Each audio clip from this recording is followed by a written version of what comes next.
Laidoje Alfa didysis šou kiekvienas atrasite įdomių bandymų bei eksperimentų. Išgirsite daug naudingų patarimų. Išmoksite pasigaminti patiekalų ne tik savo, bet ir jūsų augintiniams. Šeštadieniais 10 val. Ryto per Delfi TV.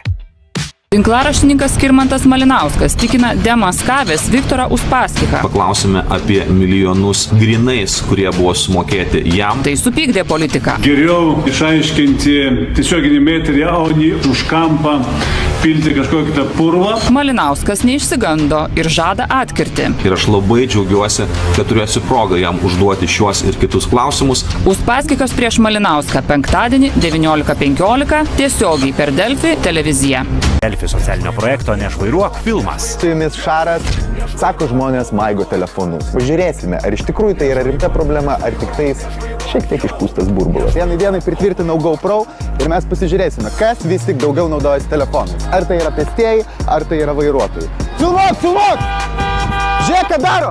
Pažiūrėk, ką daro! Pažiūrėk, ištisinė kirto! Jeigu tu rašytum kam nors žinutę, tai Dakarą tikrai nelaimėtum. Kas nutinka, kai vairuodama žvairuoji į telefoną? O Jėzus, ai! O jeigu rimtai, tai nežiūrėkit mano vaizdo įrašų vairuodami. Ypač vairuotojai. Taip.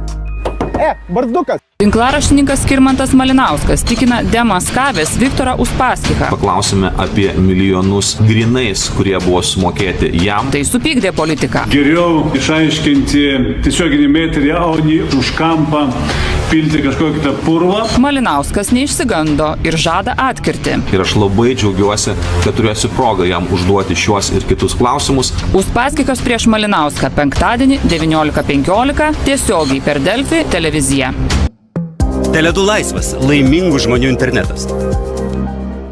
Apie mokslą patraukliai ir šiuolaikiškai. Papasakosime trumpai ir suprantamai pačias svarbiausias mokslo naujienas. Įdomus pasakojimai ir eksperimentai laidoje Radikalus smalsumas. Pakalbėsime apie tai, ką galima rasti kažkur ten toli planetose. Šeštadienį 11 val. Per Delfi TV.